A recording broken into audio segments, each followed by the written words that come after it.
Ananvastulamahrasvam adirgham ajamavyayam arupagunavarnakyang tadbrahmetyavadharayet. Ananyu, not subtle. Astulang, not gross. Ahrasvang, not short. Adirghang, not long. Ajang, without birth. Avyayam, without change. Arupa gunavarnakyam, without form, qualities, color, or name. Tad brahmeti, that to be Brahman. Iti, thus, avadharayet, realize. That which is neither subtle nor gross, neither long nor short, without birth or change, without form, qualities, or color. Realize that to be Brahman. Namaste. So, this verse describes Brahman by negation. It's neither this nor that, long nor short, or this color or that color, or no color at all. Neti, neti, neti. So, Brahman is often described in the Upanishads this way. And this shloka goes back to Brihadaranyaka-upanishad. There's an episode where Yajnavalkya is debating the other Brahmanas in the court of Janaka. And a lady Brahmana by the name of Gargi asks him a couple of questions that she considered unanswerable. So how did Yajnavalkya answer? It's very instructive. She said, "By what, O Yajnavalkya, is that pervaded, which is above heaven and below the earth, which is this heaven and earth, as well as between them, and which they say was, is, and will be?" She's trying to trick him.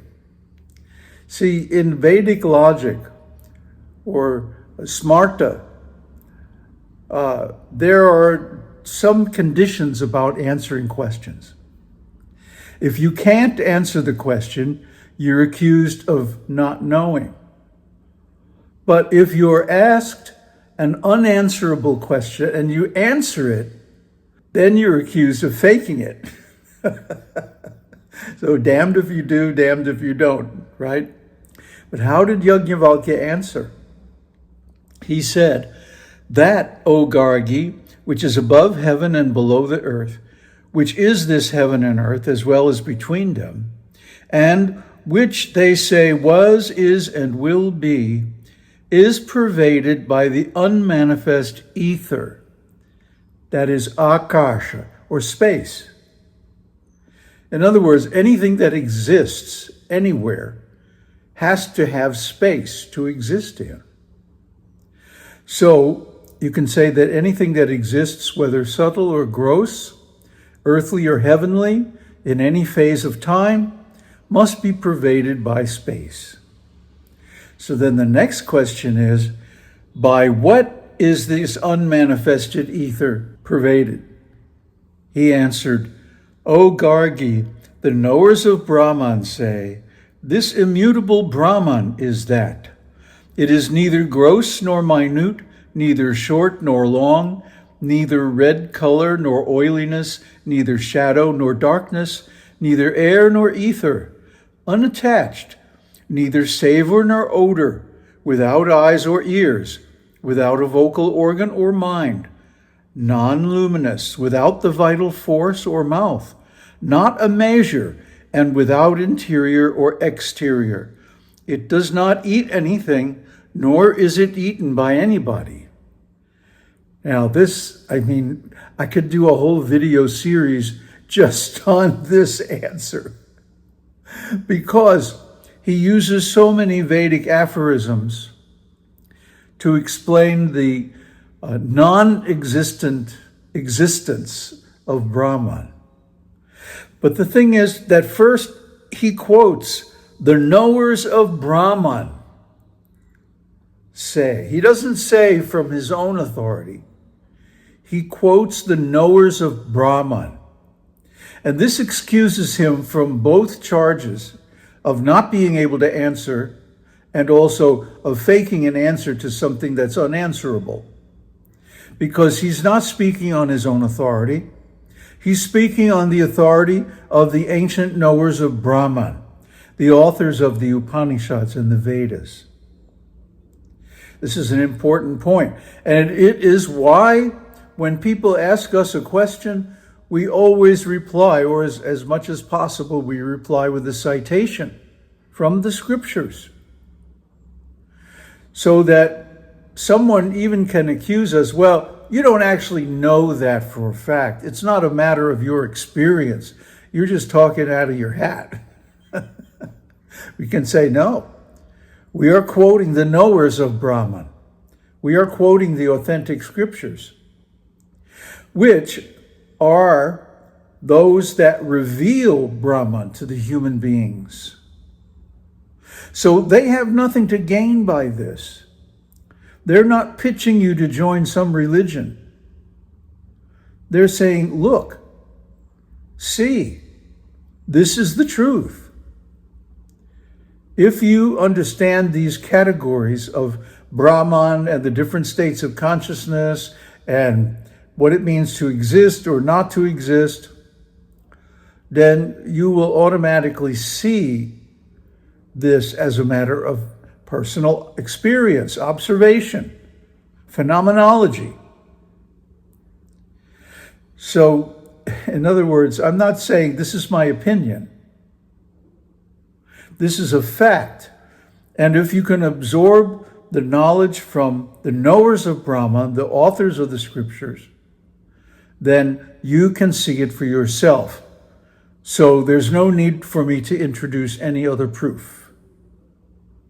It's very conclusive, very convincing, if you follow the argument. Now, most people today cannot follow the argument because they're not sufficiently pure to personally, directly observe things like space. See, what is the world and beyond the world and below the world and in between everything pervaded by? Well, space. And then what is space pervaded by? Brahman. But if you can't perceive space, emptiness, shunyata, akash, then of course you can't follow the argument. And it starts to appear like opinion or like dogma or doctrine. But we don't believe in that. If you go all the way back to the founding series, the foundation series of this channel, you'll see that we rejected that right in the beginning. By the way, I've posted that on our community site, all the transcriptions from the early videos. You can see it by joining the community at the link in the video description. But if a person is purified, if they have no gross material desires, if they're not trying to exploit or deceive others, and if they personally are detached and renounced from material existence, they can see these things. They can experience things like space directly. So they can follow these arguments and they can reach the appropriate conclusions, which are that Brahman is the root substance of everything. And it is also the source of everything, the cause of everything. And when everything else is destroyed, Brahman is the remainder. Brahman has no form or color. You might say, well, what about, you could say it's colorless. No, not exactly. A mirror is colorless. And you might say, well, it's silver colored. No, it's the color of whatever you put in front of it to reflect. What color is this screen? It's whatever color objects you project on it. Similarly, Brahman as the self, as the primary consciousness, the observer, the witness, is of no color of its own, but it simply reflects the color of the objects that it's perceiving. This is Brahman. It's beyond everything. It doesn't have any qualities at all. Not sattva, not rajas, not tamas, not color, nor taste, nor smell. It has no qualities, but it can reflect all the qualities of everything put before it. And this is the greatness and the actual nature of Brahman.